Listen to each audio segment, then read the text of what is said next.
सुप्रभात विद्यार्थियों, मैं योगेंद्र सिंह साकला, सहायक आचार्य हिंदी, गवर्नमेंट बांगड़ कॉलेज पाली। विद्यार्थियों, हमने पिछले वीडियो के अंतर्गत विरह को अंग के दोहे का व्याख्यात्मक अध्ययन किया था।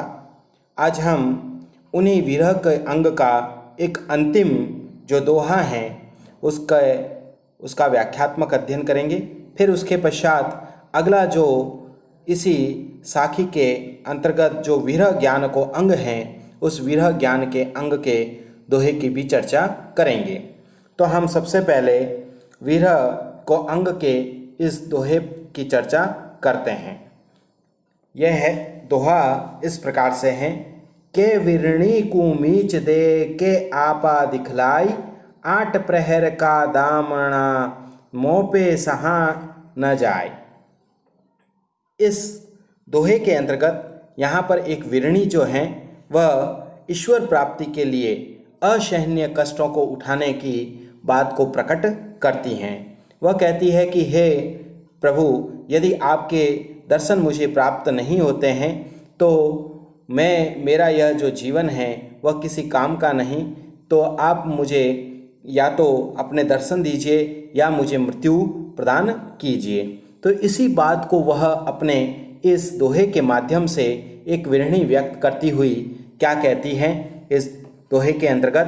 तो कबीरदास जी कहते हैं, एक विरणी आत्मा जो है वह कहती है, क्या कहती, के विरणी को मीच दे के आपा दिखलाई, के हे प्रियतम विरणी,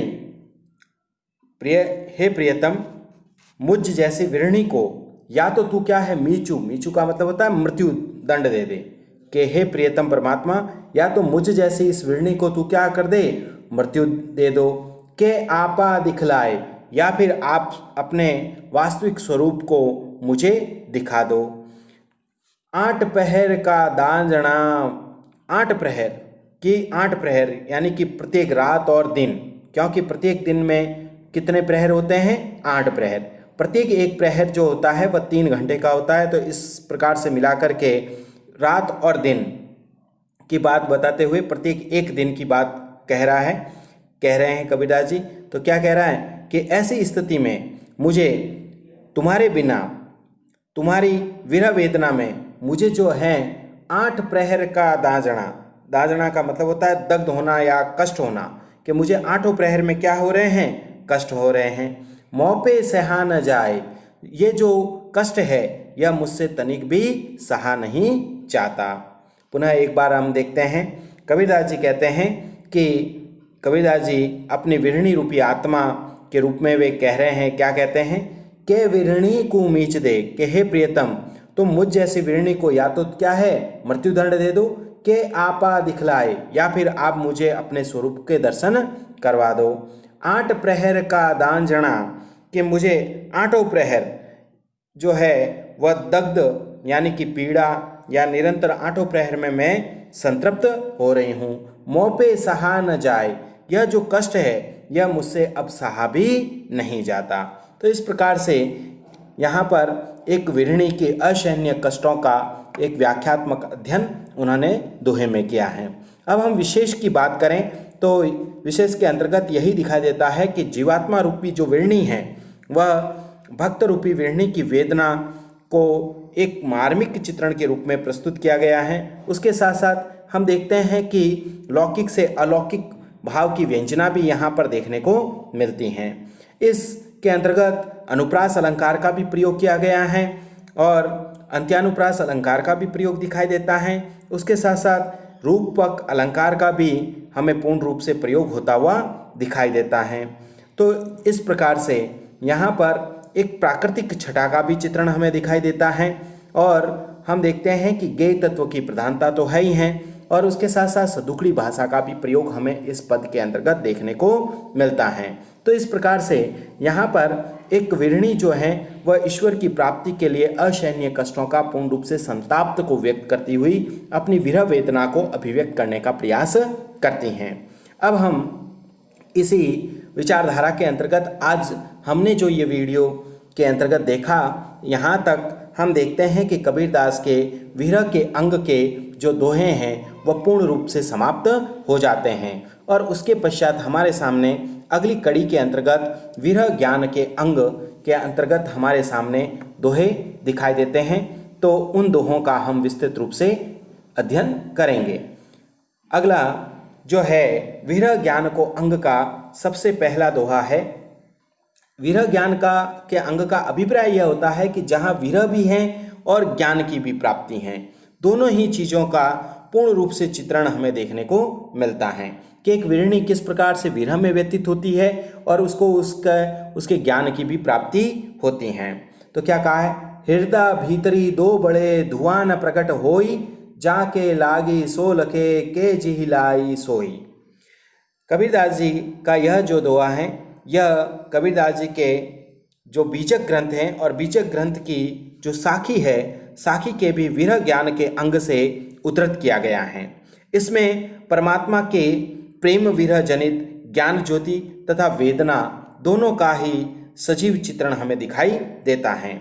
कबीरदास जी कहते हैं कि जो जीवात्मा रूपी जो विरणी है, विरही के हृदय में जो है जीवात्मा जो है कि प्रत्येक मनुष्य के अंतर्मन में जो आत्मा निवास करती हैं, वह जीवात्मा एक विरणी की भांति क्या कहती हैं, हृदय भीतरी दो बड़े के विरणी कहती है कि हृदय में अग्नि जल रही है। भीतरी, भीतरी का मतलब होता है अंदर, हृदय के अंदर दो बड़े, दो का मतलब होता है आग, दो का मतलब क्या है, द्यो का मतलब है आग, बड़े बड़े का मतलब है जल रही है, कि मेरे हृदय के भीतर जो है वह आग जल रही है। कौन सी आग है, विरह की आग। धुआं न प्रकट होई, और उस विरह की अग्नि से मेरा हृदय जल तो रहा है लेकिन उससे धुआं भी बाहर नहीं निकल रहा है। जाके लागी सो लखे के जिहिलाई सोई। अब इसके अंतर्गत वह विरणी क्या कह रही है कि उस अग्नि का आभास या तो उसे होता है, जाके लागी सो लखे, कि जिसके लगती हैं वही उसका आभास जान सकता है, यानी कि जिसके हृदय में यह विरह रूपी आग लगती है वही इसको जान सकता है। के जिहिलाई सोई, या फिर जिसके हृदय में वह आग लगी है या जिसने यह ज्ञान की आग लगाई है। जिहिलाई सोई यानी कि जिसने भी यह जो ज्ञान की जो आग लगाई है वही जान सकता है, या जिसके हृदय में यह आग लगी है वही व्यक्ति जान सकता है। एक बार पुनः हम इस दोहे के अंतर्गत कि विरह तो होता ही है, विरह के साथ साथ ज्ञान की बात बताई है। तो कबीरदास जी की जो जीवात्मा है वह क्या कह रही है, जीवात्मा कहती है कि हृदय भीतरी दो बड़े, कि मेरे हृदय के भीतर जो है दो यानी अग्नि जल रही है।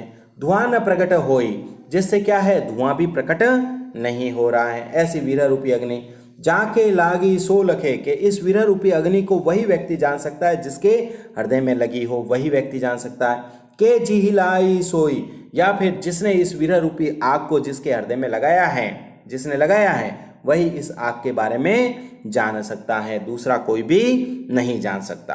तो इस प्रकार हम देखते हैं कि यहाँ पर विरह वेदना का भी चित्रण है, उसके साथ साथ उस विरह रूपी अग्नि के ज्ञान का भी चित्रण यहाँ पर करवाया गया है।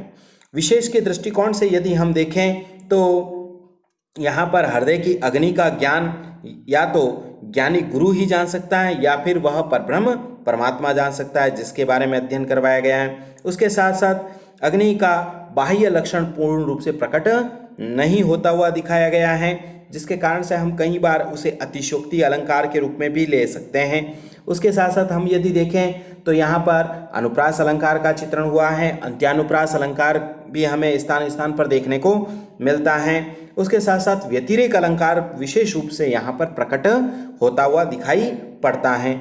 और उसके साथ साथ हम यदि बात करें तो वियोग श्रृंगार रस की पूर्ण रूप से प्रधानता है और माधुर्य गुण की भी अभिव्यक्ति होती हुई हमें यहाँ पर दिखाई पड़ती हैं। और हम यदि बात करें शब्दों के ऊपर या भाषा के ऊपर तो सभी भाषाओं का एक मेल मिलाप का जो स्वरूप है वह स्वरूप भी यहाँ पर प्रकट होता हुआ हमें देखने को मिलता है, जिसके अंतर्गत हमारे सामने सदुकड़ी भाषा, जिसे कि कबीरदास की मुख्य रूप से जो भाषा दी गई है सदुकड़ी भाषा, उस भाषा का यहाँ पर प्रयोग होता हुआ हमें देखने को मिलता है। तो इस प्रकार से आज हमने विरह ज्ञान के अंग के इस प्रथम दोहे का भी हमने विस्तृत रूप से अध्ययन किया। अब हम अगले वीडियो के अंतर्गत इसी विरह ज्ञान के अंग के जो आगने वाले अन्य जो दोहे हैं जो हमारी पाठ्य पुस्तक के अंतर्गत संकलित हैं उनका भी हम विस्तृत रूप से अध्ययन करेंगे। धन्यवाद।